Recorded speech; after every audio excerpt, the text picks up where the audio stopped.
Allahu Akbar, Allahu Akbar, Allahu Akbar, Allahu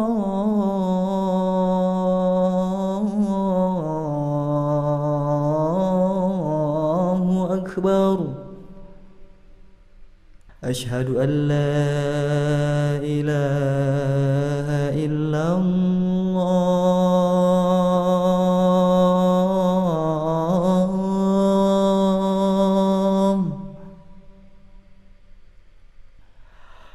Asyhadu an la ilaha illallah.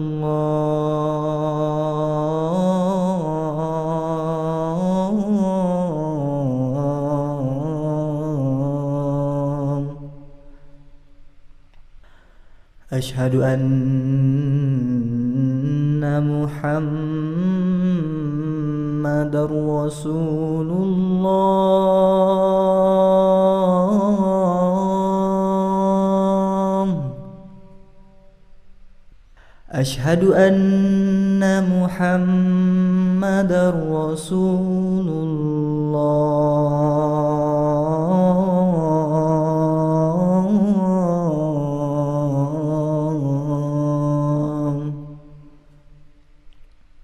Hayya 'alas shalah.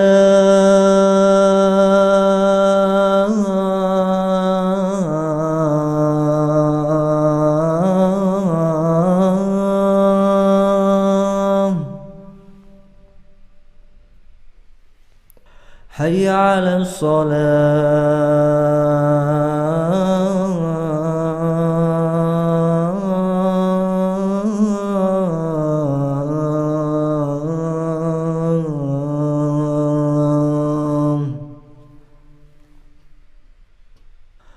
Hayya 'alal falah.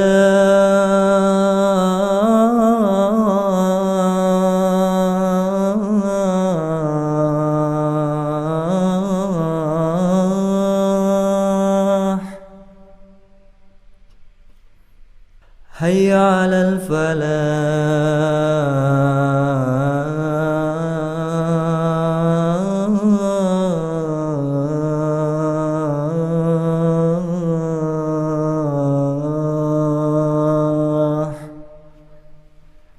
Allahu Akbar, Allahu Akbar. La ilaha illallah.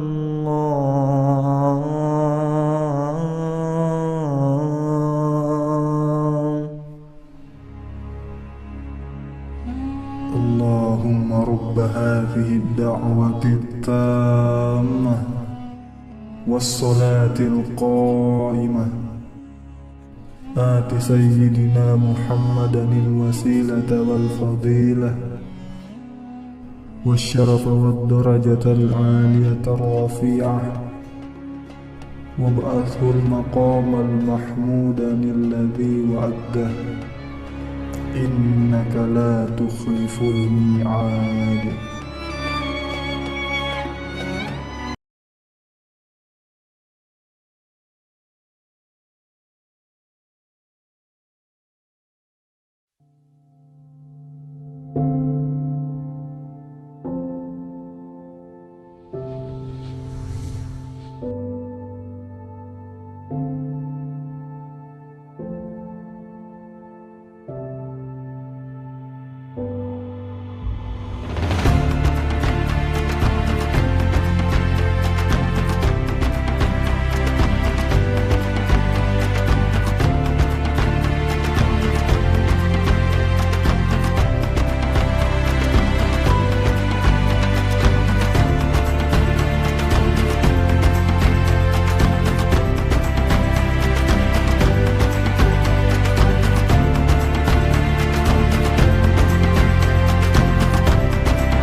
In 2005, in Afghanistan's second free and democratic elections, for the first time, 69 of the 249 seats in parliament were reserved for women. Malalai Joya, a political and women's rights activist from the large conservative western province of Farah, is now one of the most prominent of the 48 women MPs sitting in Afghanistan's parliament, the Loya Jirga. She won her seat outright by popular vote.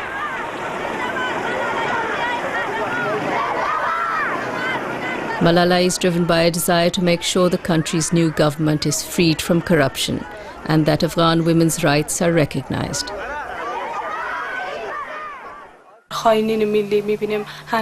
War criminals are still in power, and they are still trying to gain more power. We can see that they are trampling on women's rights. Malala is from a modest family background, educated to high school level. After returning from Pakistan, where she and her family were refugees, Malala became a literacy and health worker, working with women in her province. And she soon became politically active.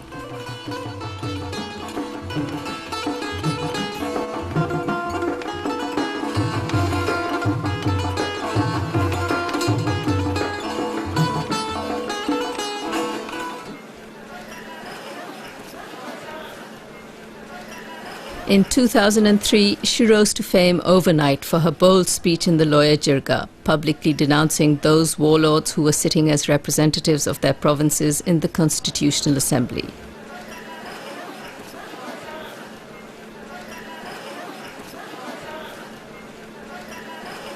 The criticism I raise about all my compatriots is, why do they allow the legitimacy and legality of this Loya Jirga parliament to come under question with the presence of those criminals who brought our country to this state? These are the people who turned our country into the focus for national and international wars, and women were treated so badly that it would be wrong to let this happen all over again. The warlords brought our country to this state, and they intend to do the same again. They will never be forgotten. They should be tried in a national and international court. They have been noted in our history. We said all the speeches should be courteous. Malalai's speech won her many female supporters. In Farah, they took to the streets to support her.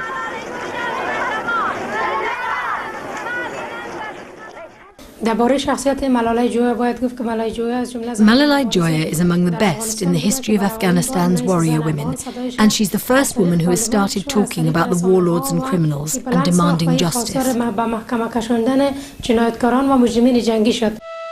In the 2005 national elections, Malalai stood as an independent candidate and won her seat outright because of her widespread popularity.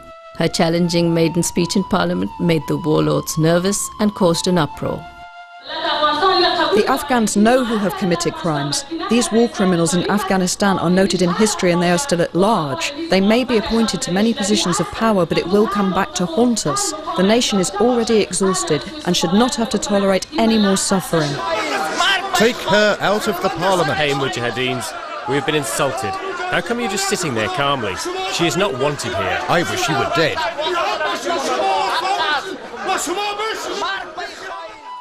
Malalai's unprecedented outspokenness has gained her many supporters, but she also has enemies.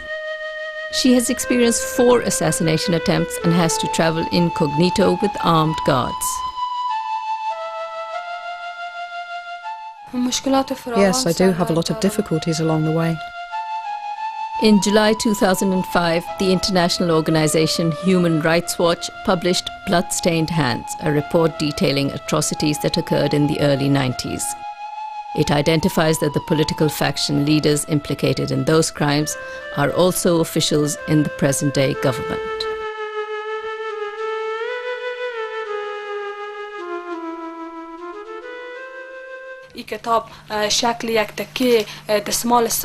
Now, this book, Blood-Stained Hands, has become a red flag.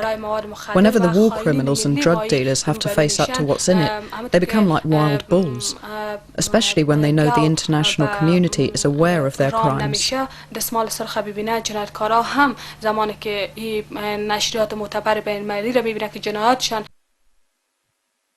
I will continue my battle, despite the problems, and I will stand up to them.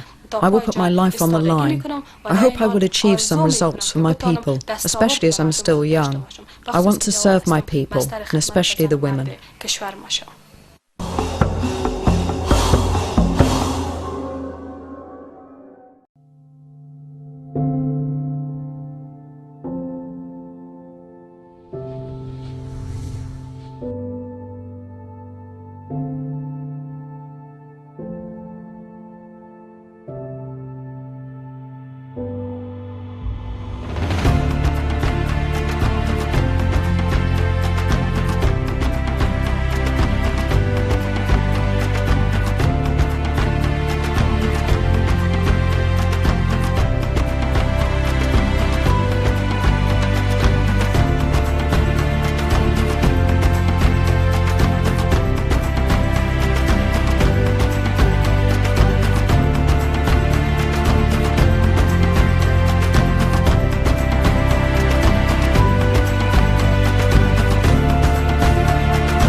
Jordan, located in the Middle East, has a population of around 6 million.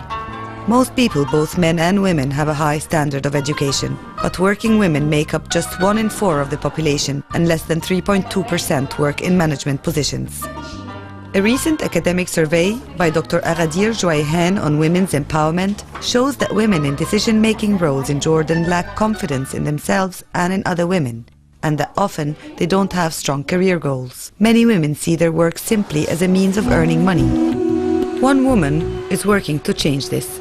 Educator and community leader Dr. Nawal Al-Faouri, who herself has overcome discrimination and setbacks in her career, is determined to empower young women entering the workforce. Because of the huge challenges and difficulties facing women in our society, we decided to target the education system, as this plays an important role in forming the new generation. The system needs to make sure children are grounded in the democratic principles of equal opportunities for men and women.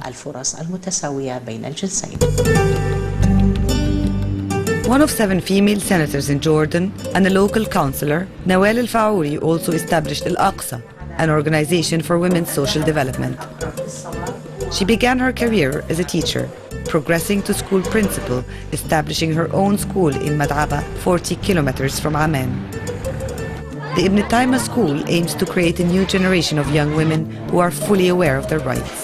With the help of the teachers and students, we registered our objection to the school curriculum with the Ministry of Education. It perpetuated the traditional stereotypes of women cleaning the house while men read the newspapers or went out to work. We were successful in getting the necessary changes approved.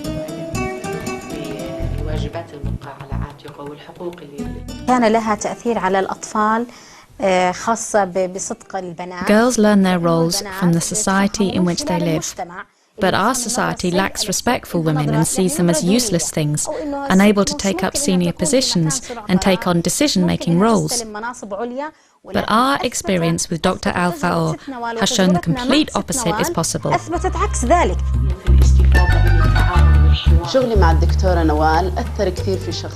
Working with Dr. Al-Faour has affected me personally and has given me a new perspective and understanding. This has opened up new opportunities which I wouldn't have had before. With Dr. Al-Faour, I've been able to work through some of my most difficult problems, and together we've found solutions.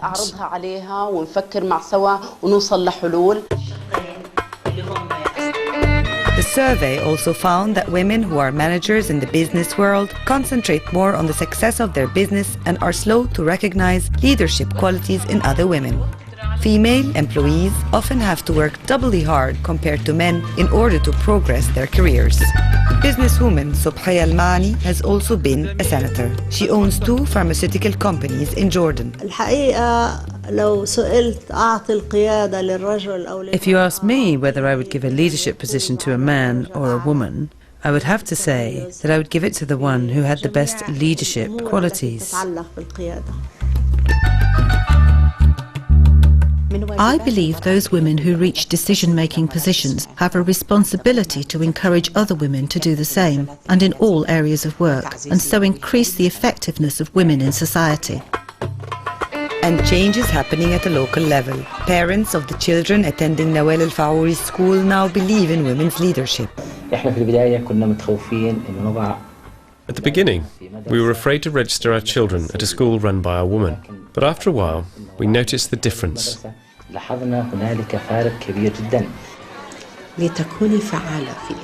In order to be an effective woman, able to make positive changes in your life and your society, you should be aware of your rights, practice them, and defend them.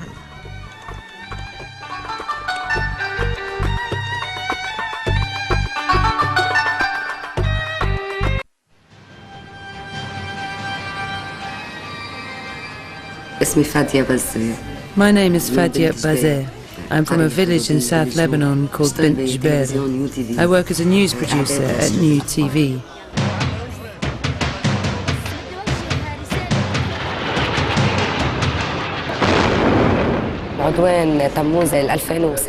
During the July 2006 war in Lebanon, I was the first woman reporter to go to the south to cover the events on the front line.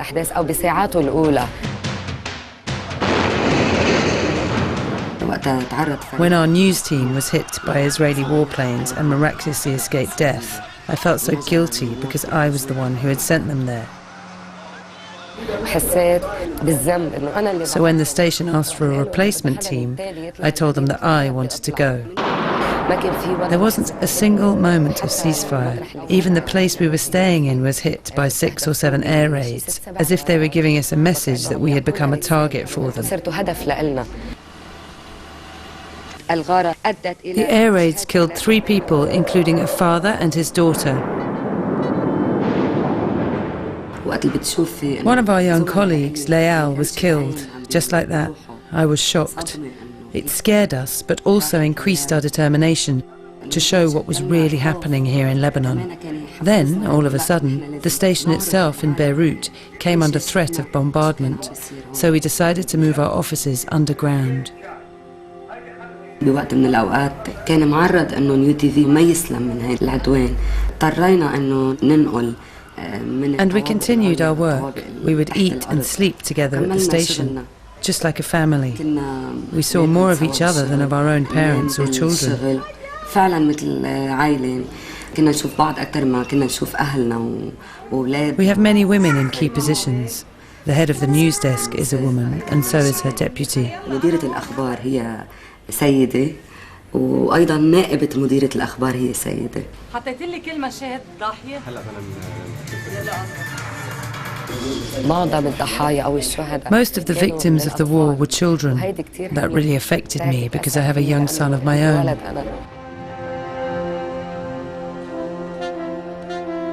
I kept seeing the image of my son and thinking that I should stay and report what I was witnessing, because my son might be the next target of an air raid. Ram is 7 years old. I try my best to keep him away from destruction and death. He's the window of light that I didn't see as a child. I try to relive my childhood through him.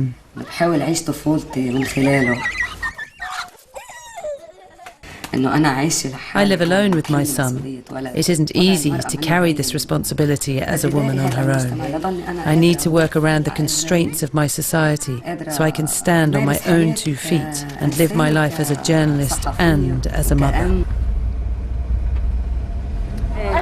40 days we spent with the dead in the same room, 10 of us. I walked down the road alone. I found myself face to face with these women who refused to leave their land. They were born into a life of pain, but through their suffering they gained strength. Even the wrinkles on their faces tell a story. I dreamt of my village twice.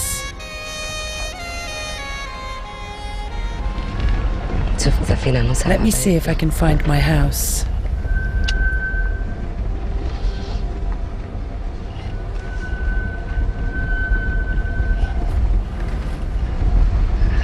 Unbelievable. This is my house. As long as there are people who believe in defending their land and existence, we can rebuild our village and our lives. I want to build my story from these stones, one stone at a time. من هول الحجار يمكن.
In Uzbekistan, the practice of bigamy is rapidly increasing. There are no formal statistics available yet, but family counseling centers, journalists and psychologists estimate that around 40% of married men have an unofficial second wife and second family. 5 years ago, the percentage was much lower. Why is this happening? Do Uzbeks want to return to their traditional religious customs, or are their moral standards changing? Is it the result of moral decadence among the rich? Or is it because many women faced with increasing economic hardship agree to be second and sometimes even third wives? In my opinion, the reason for the increasing bigamy rate is that some men are now earning far too much. In Uzbekistan, the majority of women don't know their rights. They're not aware of the law. Some men get tired of coping with everyday family life, supporting the family and taking care of their children's problems. They start looking for an easier and happier life. With the second wife, they usually decide to have only one child, and naturally they don't have so many difficulties with the new family. This is selfish. This is the Aliyev family. Recently, rows and anger have erupted, shattering the peace and unity of the family. Crying has replaced the children's happy laughter, and their parents have no warmth left in their hearts for one another. The reason is that the father, Tursun Aka, the head of the family, had secretly taken another woman to be his second wife.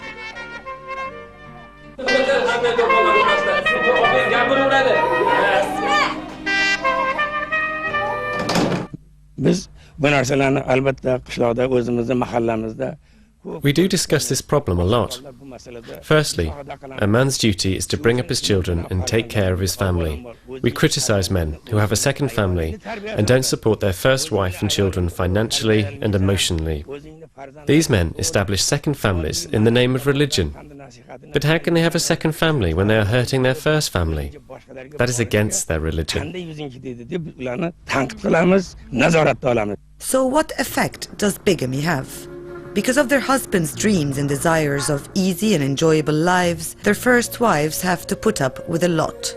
They become trapped, unable to preserve their dignity, enjoy a loving relationship, or pursue their hopes. Some women attempt suicide. So why do women agree to be second wives when they know it will destroy their husband's first family? I had to choose this way of life because I have a child. My salary was just too small. Also, I think every woman should have a protector. Without this, life is very difficult. The second families don't last long.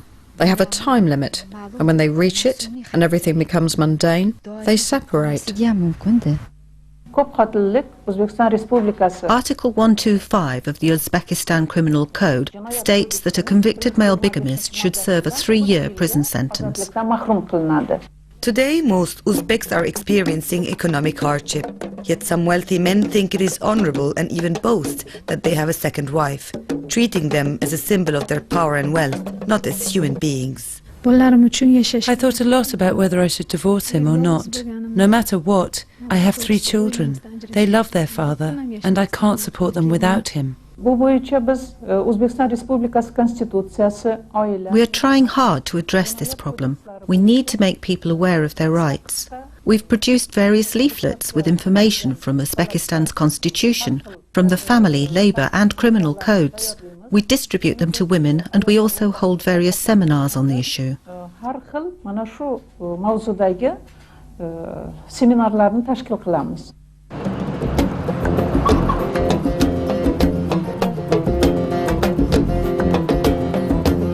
Taking a second wife is illegal.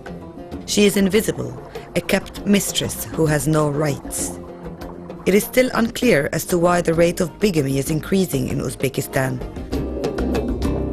It's true that everyone chooses their own path in life, but should someone pursue their own happiness at the expense of another's misfortune? It can be a difficult decision.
Bolgatanga is the capital of the Upper East region in northern Ghana.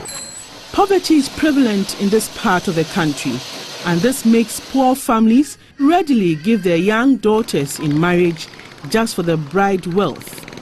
But a worrying trend is the kidnapping of young girls by their admirers. The girls are later forced to marry their admirers.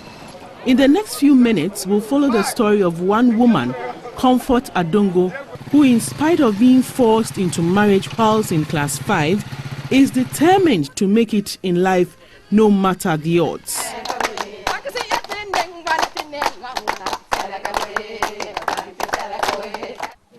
This is Comfort Adongo, a 32-year-old woman from Bolga. She's in the first year of the junior secondary school, a class for pupils between the ages of 13 and 15 years. Comfort's education was disrupted at the age of 14 when a man she doesn't know kidnapped and sexually abused her.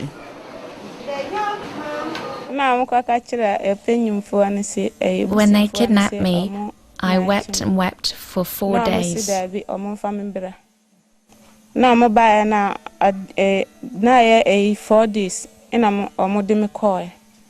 Later, her kidnapper contacted her family to perform the traditional marriage rites. They initially rejected the bride wealth and demanded that Comfort be returned to them. But they could no longer resist the offer of 4 cows valued at 4 million cedis or $400.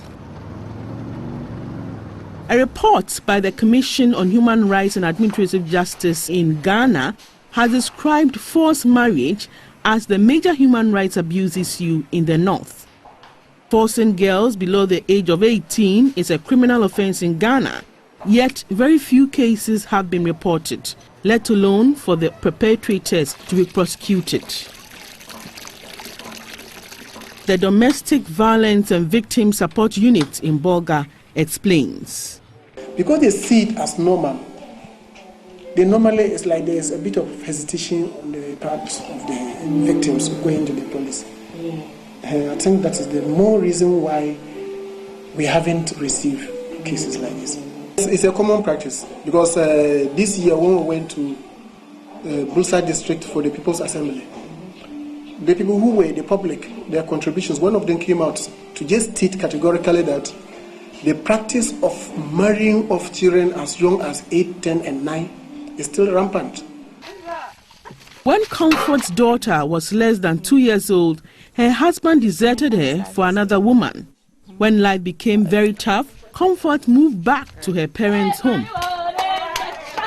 But her absentee husband pursued her there to beat her up when he heard that she had found another lover.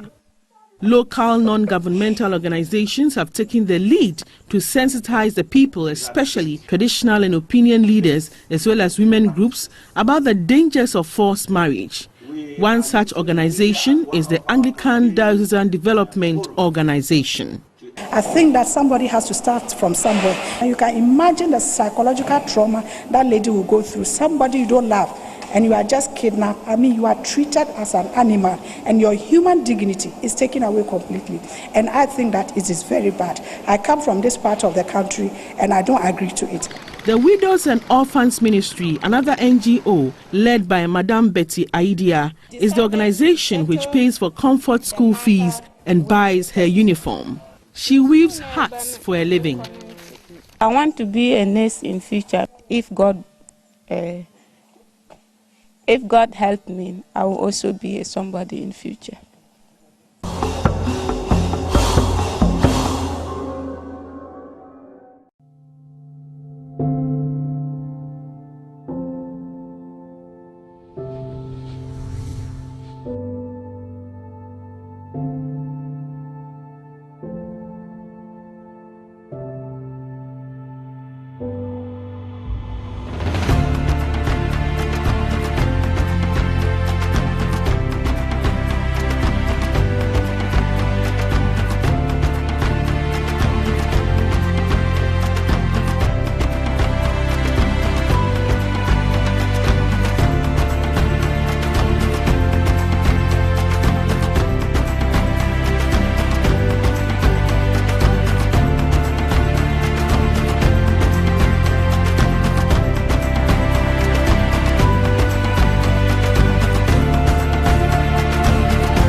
In Kenya, sexual violence of women and children occurs every 20 minutes.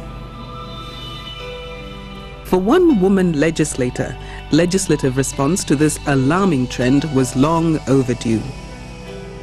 Njoki Ndungu, a nominated member of parliament, is the face to represent the case for gender-friendly laws that women in civil society have been agitating for.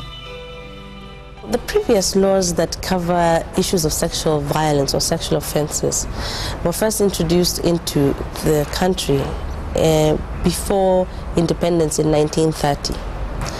And therefore, the laws that we had were very archaic, very Victorian.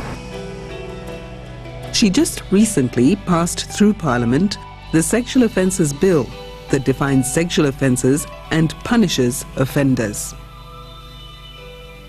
Sexual violence, rapes, sexual assaults are the second highest crime that's committed in Kenya. The law is one way to go about it, and as a member of parliament, that is the approach that I decided to take. Lack of women in policy-making positions has meant that matters affecting women have been dealt with in an offhand manner. Mrs. Phoebe Asio was one of Kenya's premier women in parliament. Her 25 years' experience is a track record of the lackluster performance of a male-dominated parliament. There was the affiliation bill for women, which I brought in our parliament. It was very badly defeated. And yet the bill was simply asking for men who made girls pregnant to accept their paternity. At that time, there were only 3 women in parliament. It was very difficult for men to really appreciate the need to involve women and the need to have women participate in the policy-making organs of our country. Currently, the legislature has 18 women representatives out of 222 members. This dismal number is the highest in Kenyan history. Through the sensitizing and lobbying phase, Njoki traversed all over the country to garner support for the bill.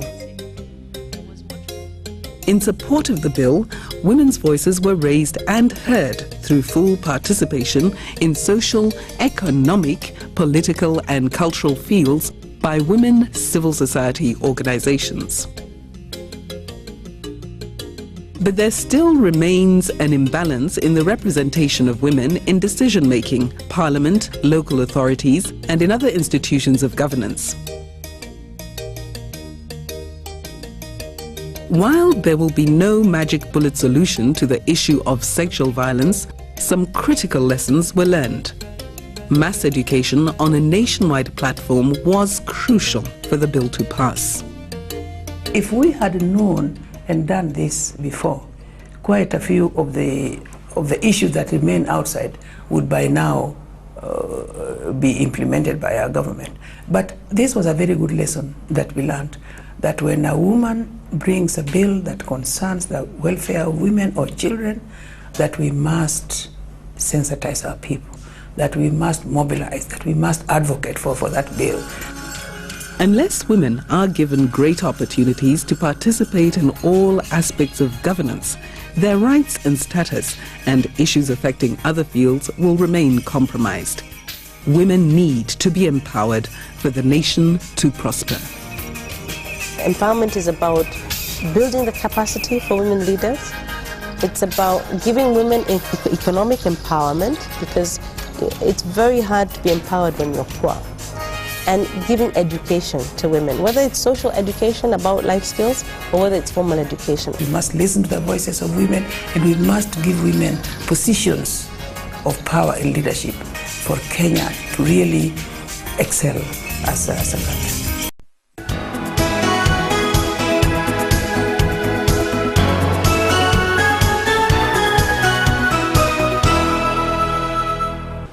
In Uganda, successful professional and business women are often put on a pedestal, celebrated yet isolated from the women beneath them. This situation makes it difficult for younger women to see them as role models. Women make up 40% of university graduates. Only half of them find formal employment within 2 years of graduating. And now, with the formal job market shrinking, many women are turning to the enterprise economy, setting up small and medium-sized businesses on their own or with their families. Grace graduated in design, but she is now working in the family maize milling business. She needs to learn some essential skills to help her succeed. The people I work with, the workers mainly, they didn't ever recognize me as their manager. I don't know whether it was because I'm a woman or I was young by that time. I don't know exactly. So like you tell them to do something, they first hesitate. You have to first contact the director to say that something has to be done. Breaking into the business world has been hard for many women in Uganda because women have far fewer role models. Now, a new scheme set up by the British Council is giving young women the opportunity to be matched with experienced business and professional women. Women in particular are very good at this because they tend to have a lot of motivation. They're very creative, very innovative, tend to be very determined to make these things succeed. And also something that women are good at is relating to other people, persuading other people, and so on, which are all important business skills in today's economy. At the Mothers of Hope Mentoring Club for HIV-positive women, older members share their experiences with new members. Through this process, Jennifer and her friend have been able to set up a shop selling handicrafts and second-hand clothing. When we came here to learn, they taught us how to save money. I never knew how to save money, but now I can save. They even taught us the tactics of how to persuade a customer to buy and to like your product, and to buy it even when they would not have bought it.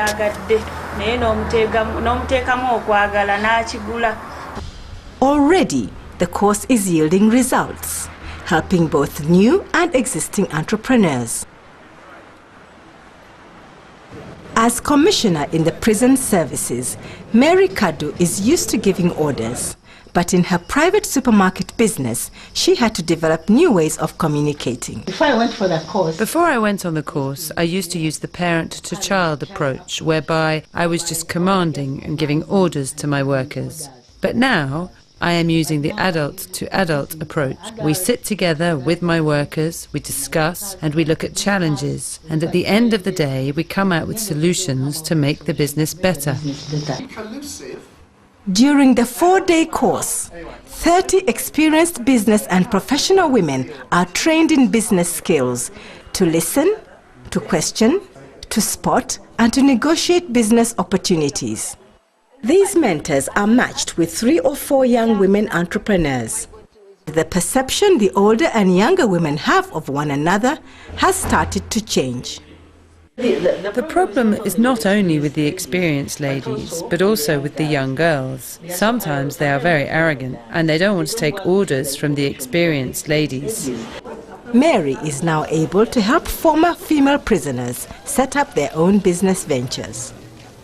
Well, after my mentoring, I went to the women. After my mentoring, I went to the women who have passed out, who have some businesses, and I talked to them about negotiation skills, communication skills. Then we talked to them about how to make plans, how to decide which is the best program or the best business for them. And at the end of the day, when they are financially stable, then I know the men won't leave them.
Kono district lies 200 miles east of the capital, Freetown. With a population of about 80,000, Kono's main town, Koidu, is the center of Sierra Leone's diamond industry. Kono's traditionally male-dominated society does not tolerate women having a say in decision-making or holding positions of responsibility. My name is Sia Mary Musa, chairman of the Koidu New Senben Town Council. In 2004, there were local elections which I contested and won. Then I win. Born in Kenkodu village in the Saat chiefdom, 58-year-old Mary Musa is a widow with 5 children. She comes from a very poor family which preferred to educate its boys rather than its girls. But through her mother's efforts, she managed to complete her schooling, acquire a scholarship to college, and now holds a higher teacher's certificate. She's the only female councillor in Koidu New Sembeon Town Council, which consists of 12 councillors and 2 chiefs. I see her as somebody of value, somebody who is devoted to the job. Her presence on the council is very important, and we don't want to lose her. At first, I've been looking at her and saying a big challenge. At first, I saw it as a challenge in which I could not succeed, because this part of the country is male-dominated, and they don't believe women can be leaders in anything. But since they gave me the opportunity in 2000 to become a member of the district's management committee, and they saw how I was able to get things back in shape after everything was destroyed during the war, they now trust me, and that's why they elected me as chair. Now make them elect me for come inside. Well, we can go to the villages, especially in the villages. Most of the time we go to the villages, especially ones within our wards, to meet the people and find out what they want in terms of development. Then we know what they want if we therefore talk about development. One of our difficulties in development now. One of our difficulties at the moment is the condition of the roads. And if you look at our council projects, the maintenance of the roads is our #1 priority, because we can't talk about development, schools and health centres if we aren't able even to reach the people. If we're not able to reach the people, then woman will not be member that. We never thought that a woman would be in this position, but since the war ended and the law changed, there's a new awareness. Now we've woken up. I hope you women are giving support to the men. Don't just sit back to take care of babies. Let us show the men that we can work too, so that at the end of the day, the men won't take all the credit.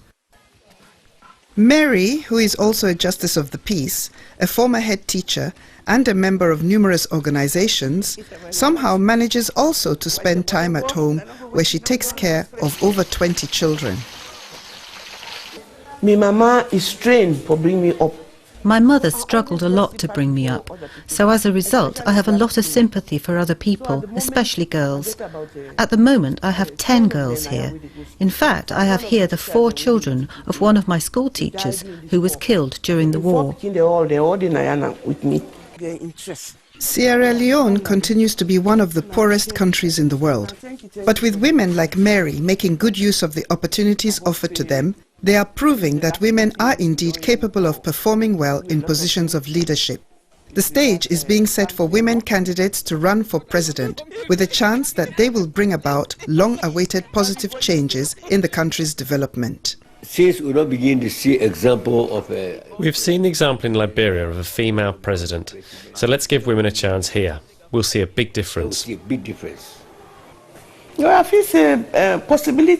think there is a possibility for a woman to lead this country too. We just need to work harder to change the perceptions of men, and I'm looking forward to the day, which I believe is not too far away, when Sierra Leone will be led by a woman.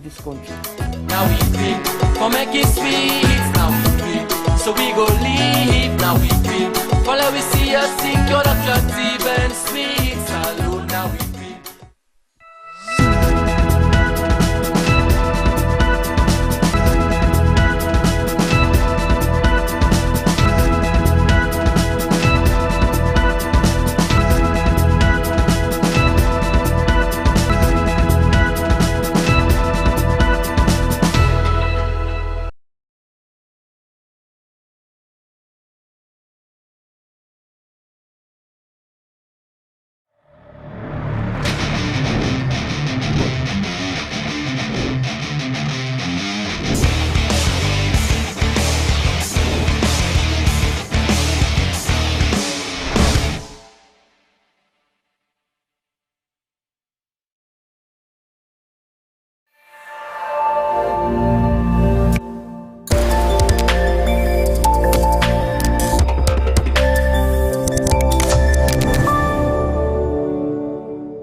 Assalamualaikum warahmatullahi wabarakatuh dan selamat malam pemirsa. Senang sekali saya Jamal Rahmat kembali menjumpai Anda di News 55 edisi hari ini, 12 Oktober 2021. Beragam informasi akan kami hadirkan untuk Anda dan berikut informasi yang pertama.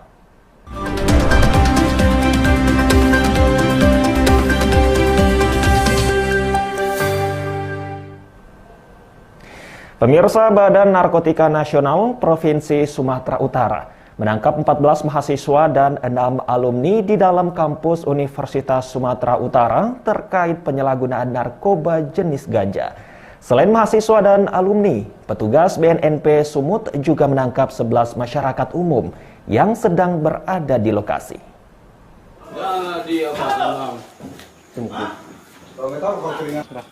Dalam rekaman video amatir, petugas Badan Narkotika Nasional Provinsi Sumatera Utara ini terlihat petugas sedang menggeledah salah satu ruangan tempat kegiatan ekstra kampus yang ada di Fakultas Ilmu Budaya Universitas Sumatera Utara pada Sabtu 9 Oktober jam 11 malam hingga jam 1 dini hari. Terlihat puluhan mahasiswa, alumni, dan masyarakat umum digeledah oleh petugas karena disinyalir melakukan kegiatan penyalahgunaan narkoba di tempat tersebut. Kepala BNNP Sumatera Utara, Brigjen Toga Panjaitan, dalam konversi pers di markasnya pada Senin 11 Oktober menjelaskan, dari 47 orang yang terjaring, 31 orang terbukti positif menggunakan narkoba melalui tes urin yang dilakukan pihaknya. Dari 31 orang, 14 orang merupakan mahasiswa Fakultas Ilmu Budaya, Fakultas Hukum dan FISIP, serta 6 orang merupakan alumni USU, sedangkan 11 lainnya adalah masyarakat umum. Satu orang alumni diantaranya bernama John Hendrik Sipayung, merupakan tersangka pengedar narkoba jenis ganja. Ia ditangkap beserta barang bukti sebanyak 265 gram yang sudah dibagi-bagi dalam plastik klip ukuran kecil sebanyak 118 bungkus. Setelah menangkap tersangka John Sipayung, petugas melakukan pengembangan terkait asal barang haram tersebut dan kembali menangkap tersangka Dinda Mutia dan Faisal Akbar yang menjadi pemasok ganja di Jalan Cemara Medan pada Minggu pagi tanggal 10 Oktober. Mendapat barang tersebut dari seorang wanita yang bernama alias D. Kemudian kami lakukan pengejaran, kemudian pada tanggal 10 Oktobernya hari Minggu pagi sekitar jam 9.30 kami lakukan penangkapan terhadap saudari DM bersama dengan seorang teman laki-lakinya yang bernama inisial FAY. Sementara itu, Wakil Rektor 1 USU Bidang Akademik Kemahasiswaan dan Alumni, Edi Iksan, mengatakan pihaknya akan menunggu proses hukum terkait 14 mahasiswa yang ditangkap. Jika terbukti tidak hanya sebagai pemakai dan dihukum minimal 2 tahun penjara, maka otomatis akan dipecat statusnya sebagai mahasiswa. Untuk sanksi sesuai dengan aturan internal yang ada di Universitas Sumatera Utara, dia minimal 2 tahun. Kalau dihukum dengan minimal 2 tahun penjara, maka sanksinya adalah dipecat, dikeluarkan dari semua proses akademik sebagai mahasiswa. Itu dia. Jadi minimal 2 tahun berdasarkan Peraturan Rektor nomor 10 tahun 2021.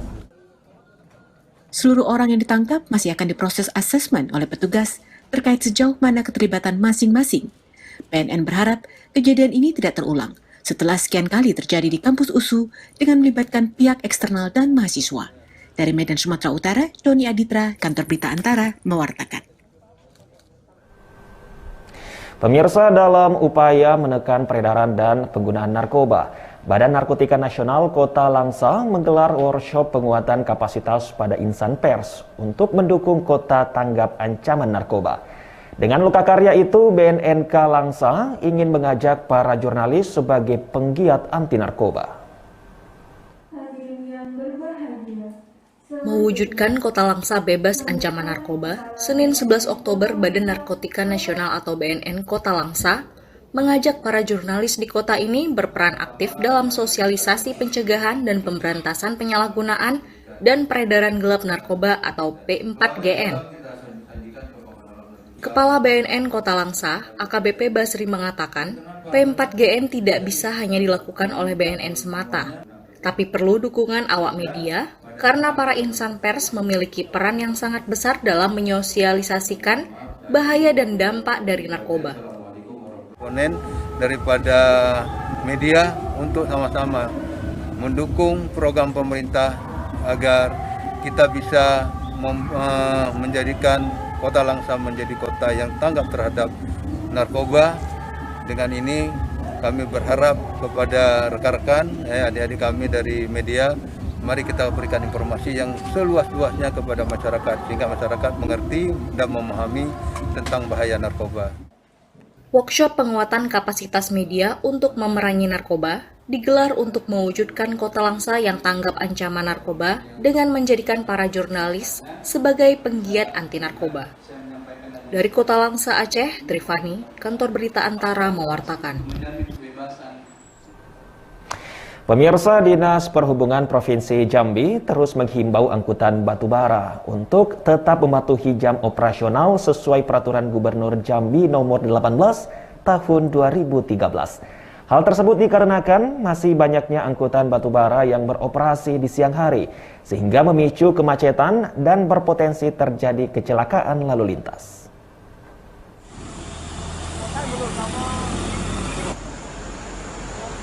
Sejak sepekan terakhir, lalu lintas jalan di Kota Jambi kerap mengalami kemacetan. Penyebabnya banyak angkutan batubara yang beroperasi di siang hari, bahkan banyak kecelakaan lalu lintas yang disebabkan angkutan batubara, sehingga memicu tindakan anarkis warga. Kepala Dinas Perhubungan Provinsi Jambi, Varial Adi Putra, Senin 11 Oktober mengatakan, penegakan hukum seperti tilang di tempat untuk truk batubara akan terus dilakukan. Truk batubara yang melintas siang hari melanggar Peraturan Gubernur Jambi Nomor 18 Tahun 2013. Karena jam operasional angkutan batubara yakni dari pukul 6 sore hingga pukul 6 pagi. Kita berharap UP ini, penambang-penambang ini lebih memberikan pemahaman lah kepada transporter ini ya. Atau contoh misalnya mengisi batu bara itu sebaiknya di sore hari gitu, sehingga mereka bergerak di malam hari. Jangan diisi pagi hari sudah terisi, nunggu sampai malam kan lama waktunya. Pasti mereka berjalan. Nah ini yang harus diinginkan. Sesuai dengan pergub yang lama itu, ini masih berlaku mulai dari jam 6 sore sampai jam 6 pagi.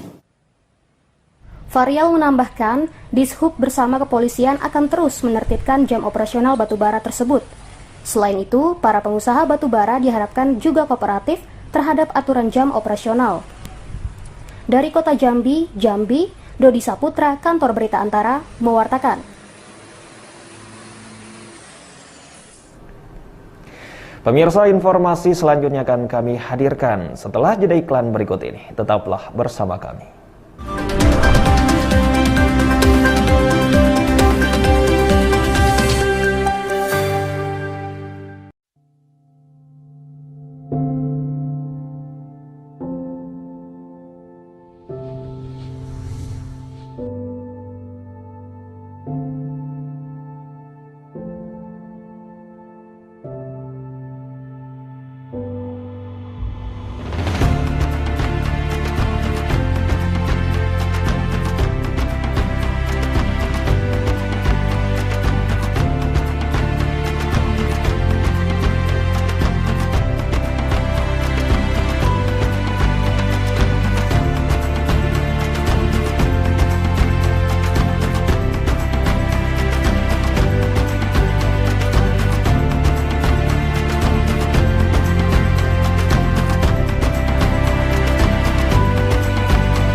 Pemirsa, terima kasih Anda masih tetap bersama kami. PT Bio Farma menggelar sentra vaksinasi gotong royong di 3 daerah selama bulan Oktober 2021. Vaksinasi menggunakan vaksin Sinopharm yang diberikan secara gratis kepada masyarakat dan pelaku UMKM dengan target sasaran sebanyak 12.500 orang.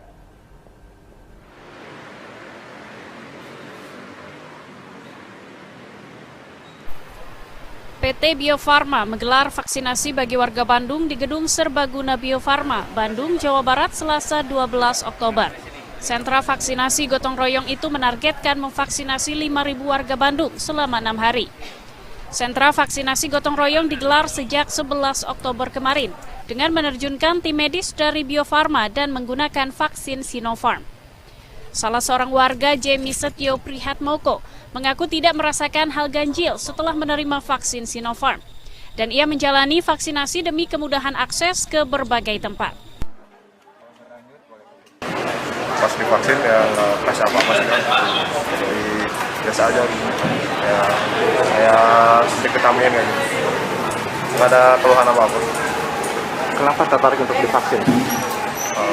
Saya kan baru sembuh COVID, jadi biar bisa lancar kemana-mana sih, biar aksesnya.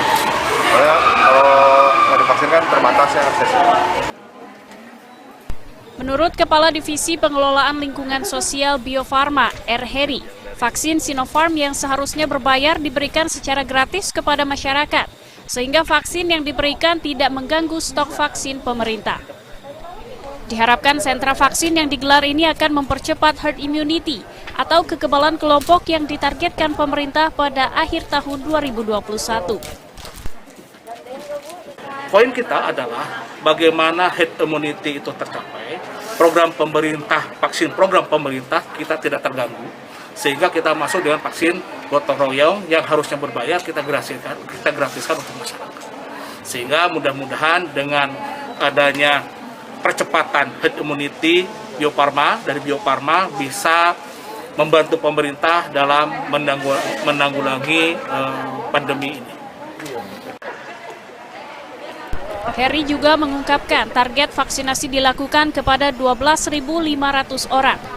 Selain di Bandung, vaksinasi juga akan digelar di Purwakarta dan area Jawa Tengah pada pekan ketiga bulan Oktober mendatang. Target sasaran vaksinasi dilakukan kepada mereka yang belum pernah sama sekali divaksin dengan usia minimal 18 tahun 6 bulan.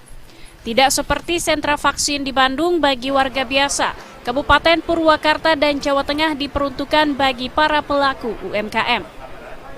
Dari Bandung, Jawa Barat, Dian Hardiana, Kantor Berita Antara, mewartakan. Pemirsa, Badan Intelijen Negara Kota Cilegon, Banten menggelar vaksinasi tahap kedua kepada ratusan pelajar di sejumlah sekolah di Kota Cilegon. Penuntasan vaksinasi tahap kedua menyasar 1.430 penerima untuk mengejar pembelajaran tatap muka yang sudah berlangsung.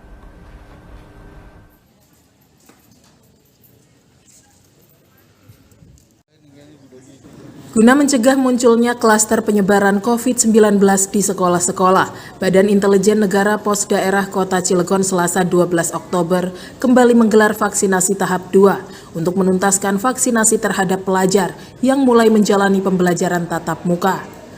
Pada serbuan vaksinasi pelajar kali ini, Bin Kota Cilegon menyasar 2 sekolah, yakni SMA Negeri 1 Cilegon dan SMP Negeri 2 Cilegon, dengan target vaksinasi sebanyak 1.430 dosis vaksin yang disuntikan. Ini vaksinasi dosis 2 lanjutan ya, untuk menuntaskan kegiatan vaksinasi, karena ini sudah mulai pelajar tatap muka. Jadi ini kita menuntaskan sehingga tidak muncul klaster-klaster baru di sekolahan. Dosis hari ini untuk Kota Cilegon itu 1.430-an sekitar gitu. Sementara itu, Agus Pancasusila selaku PLT Kepala Sekolah SMA Negeri 1 mengatakan, saat ini dari total 1.155 jumlah siswa secara keseluruhan, sudah sekitar 90 hingga 95% siswa yang sudah menjalani vaksinasi. Pihaknya pun berharap, meski dengan protokol kesehatan ketat, penuntasan vaksinasi dapat mendukung pembelajaran sekolah agar bisa kembali normal seperti sedia kala. Jumlah siswa SMA 1 yang sudah mengikuti vaksinasi itu sudah di atas 90% ya. Semua guru hampir semua sudah divaksinasi, hanya 1-2 orang karena memang kondisinya sakit mungkin belum bisa divaksinasi. Penuntasan vaksinasi tidak hanya dilakukan kepada para pelajar, tetapi juga menyasar di sejumlah titik, khususnya di kawasan permukiman kumuh yang sulit dijangkau petugas layanan kesehatan. Dari kota Cilegon, Banten, Susmiatun Hayati, Kantor Berita Antara mewartakan. Pemirsa, kontingen Jawa Timur menyabet medali emas pada laga final cabang olahraga voli pasir putra Pekan Olahraga Nasional ataupun ke-20 di Papua, usai mengalahkan Nusa Tenggara Barat dengan skor 2-1. Pada laga final cabang olahraga bola voli pasir putra Pekan Olahraga Nasional ke-20 Papua, Jawa Timur berhasil merebut medali emas usai mengalahkan Nusa Tenggara Barat dengan skor 2-1. Tim voli pasir putra Jawa Timur menurunkan atletnya Muhammad Ashfia dan Randy Ferdian Ricardo. Sedangkan tim Nusa Tenggara Barat menampilkan Danang Syah dan Tio Kesuma Sentosa. Pada set pertama, Jatim unggul dengan poin 21-17. Di set kedua, NTB menyamakan skor 1-1 dengan set poin 22-24. Hingga di set ketiga, Jatim berhasil menambah poin 15-9 dengan skor 2-1. Atlet bola voli Jawa Timur Muhammad Ashfia sangat bangga apa yang sudah ditargetkan untuk meraih medali emas sudah tercapai. Dan ia mempersembahkan perolehan medali itu untuk keluarganya. Medali berapa? Itu untuk medali untuk keluarga saya, mungkin untuk cewek, atau calon mertua. Sukses selalu. Ya, sudah kita tetap mengurus, Tim voli pasir NTB mengakui keunggulan kontingen Jatim dan bersyukur bisa meraih medali perak. Sementara medali perunggu diraih oleh tim Daerah Istimewa Yogyakarta II setelah tim Daerah Istimewa Yogyakarta I tidak bisa bermain akibat salah satu pemainnya mengalami cedera. Dari Jayapura, Papua, Laksa Mahendra, Kantor Berita Antara mewartakan. Pemirsa, informasi selanjutnya akan kami hadirkan setelah jeda iklan berikut ini. Tetaplah bersama kami.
Pemirsa, terima kasih Anda masih tetap bersama kami. Sebanyak 134 keluarga di 5 desa dan dusun di 3 kabupaten di Nusa Tenggara Barat mendapat giliran untuk bisa menikmati listrik dari PLN yang sebelumnya hanya menggunakan tenaga surya. Pembangunan listrik dengan total 250 kVA atau tersebut menghabiskan anggaran sebesar 10,5 miliar rupiah.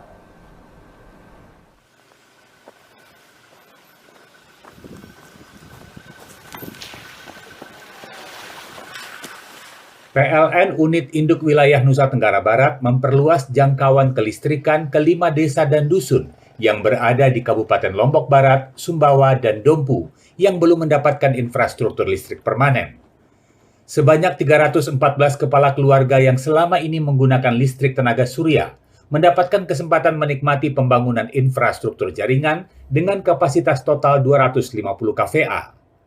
Infrastruktur jaringan tegangan menengah yang dibangun sepanjang 24,73 km sirkuit, disertai 4 gardu distribusi, sehingga setiap rumah tangga yang teraliri listrik di setiap desa dan dusun akan mendapatkan daya listrik sebesar 900 volt ampere.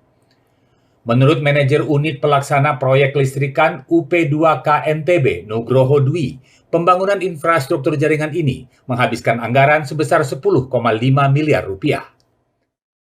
Infrastruktur yang kami bangun di kelima dusun tersebut itu terdiri dari jaringan tegangan menengah sepanjang 23,3 km sirkuit, jaringan tegangan rendah sepanjang 1,76 km sirkuit, gardu distribusi sebanyak 40 buah dengan kapasitas total 250 kVA. Infrastruktur tersebut akan melistriki sebanyak 314 kepala keluarga dengan total biaya yang dibutuhkan adalah sebanyak 10,5 miliar. Di tahun 2021 ini, pencapaian rasio elektrifikasi desa di Nusa Tenggara Barat mencapai 100%. Namun masih dibutuhkan penyesuaian untuk kapasitas tegangan melalui penguatan dan pembangunan infrastruktur jaringan. Dengan jaminan listrik yang semakin baik, akan mendorong kemajuan ekonomi yang bersumber dari seluruh sektor pembangunan daerah. Dari Mataram, Nusa Tenggara Barat, Kusnandar, Kantor Berita Antara, mewartakan. Pemirsa, permintaan dunia terhadap biji kakao dari Indonesia saat ini sedang tinggi sehingga berpengaruh terhadap harga yang merambat naik. Sejumlah petani kakao di Kabupaten Aceh Utara bersemangat untuk merawat kebun kakao mereka agar bisa berproduksi lebih baik dan ikut merasakan manisnya bertanam kakao.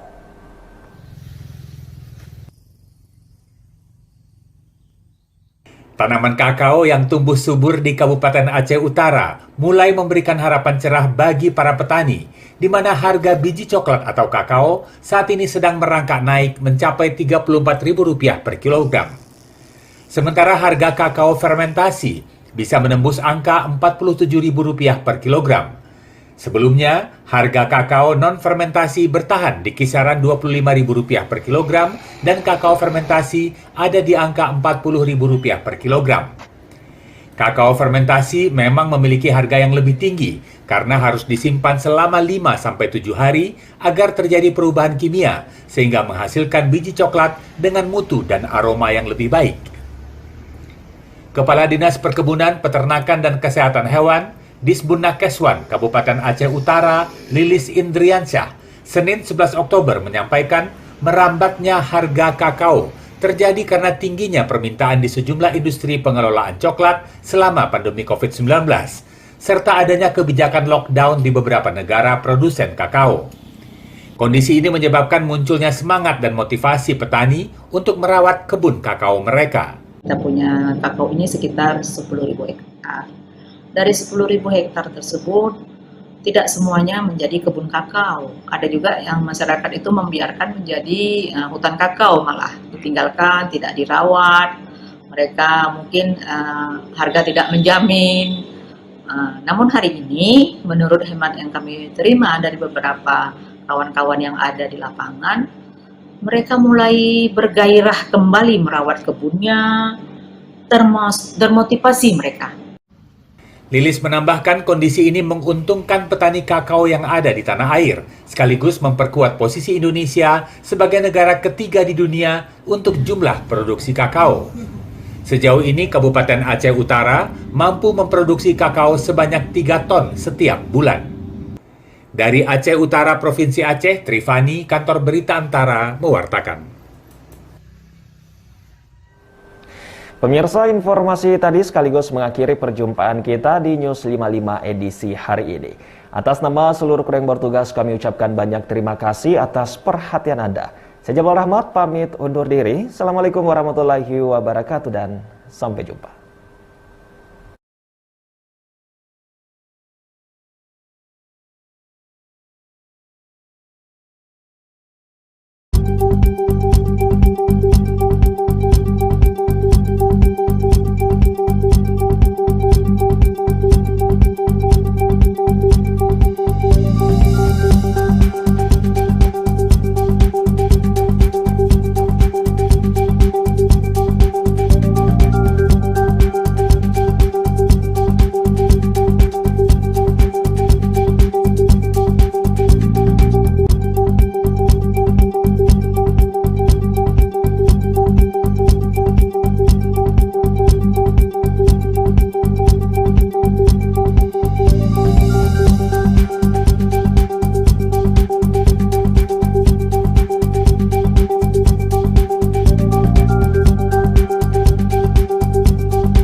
jenuh aku mendengar manisnya kata cinta, lebih baik sendiri. Bukannya sekali sering ku mencoba, namun ku gagal lagi. Mungkin nasib ini suratan tanganku, harus tabah menjalani.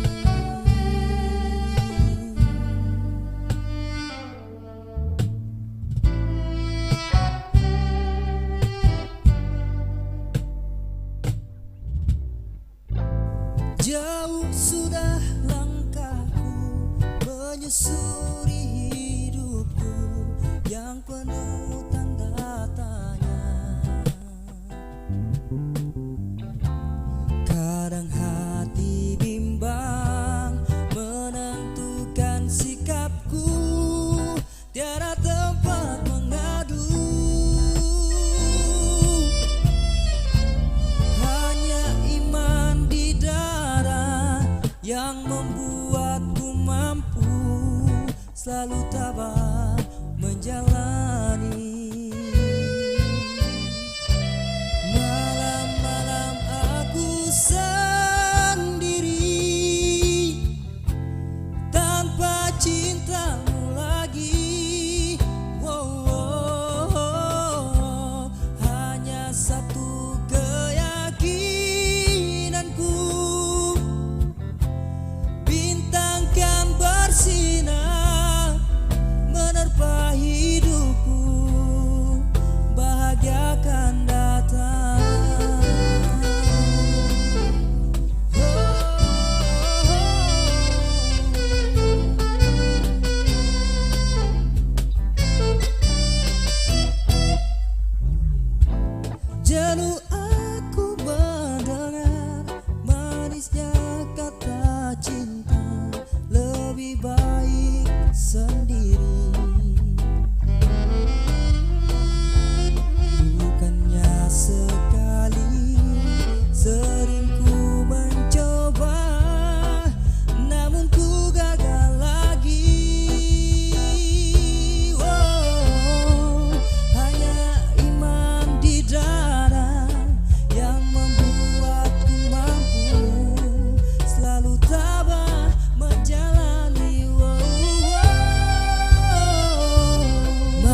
untuk lanjutkan hidup.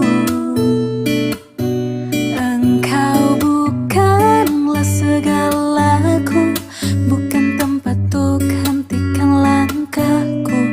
Usai sudah semua berlalu, biar hujan menghapus jejakmu. Terus melangkah melupakanmu, lelah hati perhatikan sikapmu. Jalan pikiranmu buatku ragu, tak mungkin ini tetap bertahan. Perlahan mimpi terasa mengganggu, ku coba untuk terus menjauh. Perlahan hatiku terbelenggu, ku coba untuk lanjutkan hidup. Engkau bukanlah segalaku, bukan tempat untuk hentikan langkahku. Usai sudah semua berlalu, biar hujan menghapus jejakmu.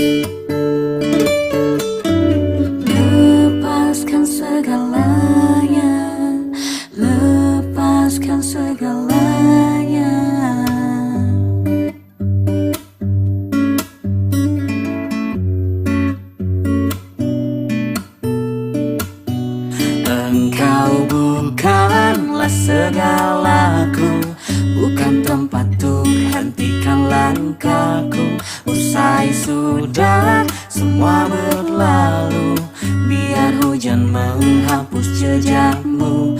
Engkau bukanlah segalaku, bukan tempat untuk hentikan langkahku. Usai sudah semua berlalu, biar hujan menghapus jejakmu.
Semua gelisah, duhai cintaku, duhai pujaanku, datang padaku, tetap di sampingku. Ku ingin hidupku selalu dalam peluknya. Tenang saja, aku menantinya. Tenang saja, aku merindunya. Karena dia begitu indah.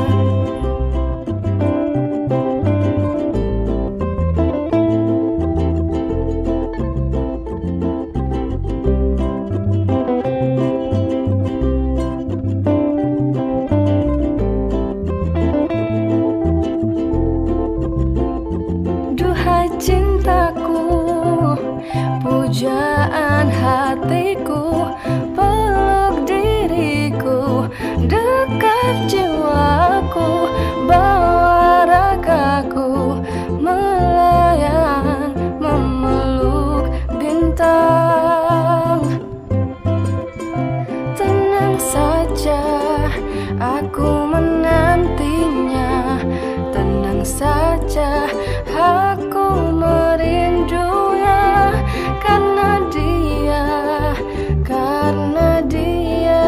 begitu indah, begitu indah, begitu indah.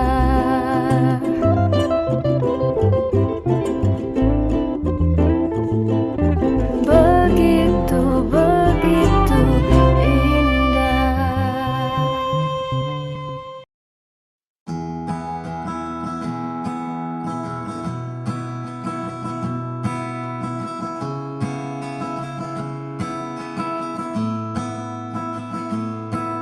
Comparison slide easily down one true had a taste of perfection, like an apple hanging from a tree. I picked the ripest one, I still got the sin. You said move on, where do I go? I guess the second best is all I will know. 'Cause when I'm with him, I am thinking of you, thinking of you.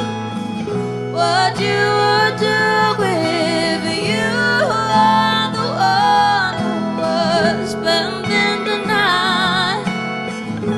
I wish that I was looking into your eyes.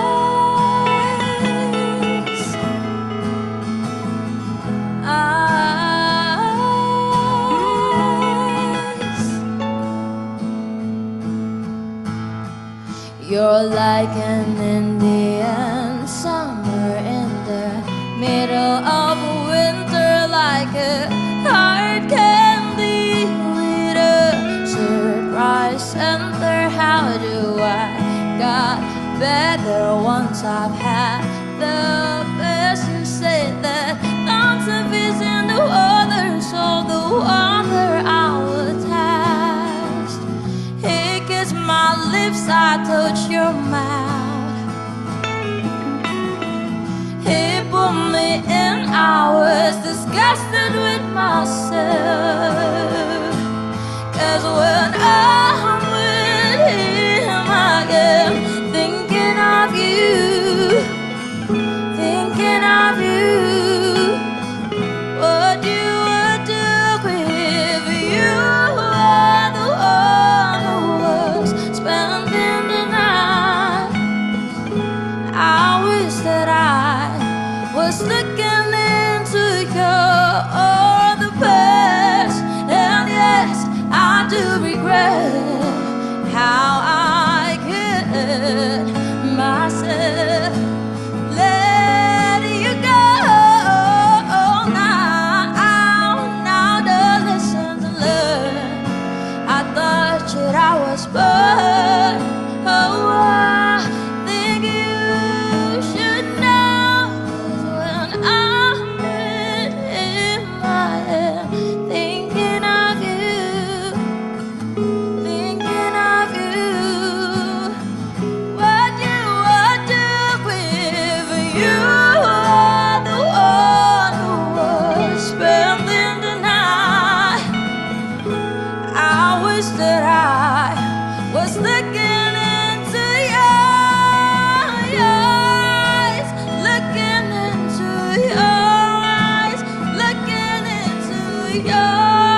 with me, baby. Oh, so nothing at this. I don't mean a thing if I don't got you with me, baby.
menjerit dan menangis, pilu dan derita, merintih dan berdoa, dimanapun berada. Oh, duniaku yang fana,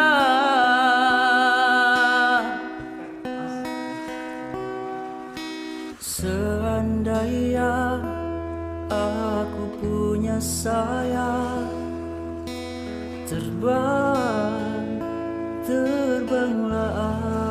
aku, ku cari dunia yang lain. Untuk apa aku di sini? Seandainya dapat kau rasakan kejamnya dunia, tiada lagi keadilan. Untuk apa aku di sini? Menjerit dan menangis, pilu dan derita, merintih dan berdoa, dimanapun berada. Oh, duniaku yang fana,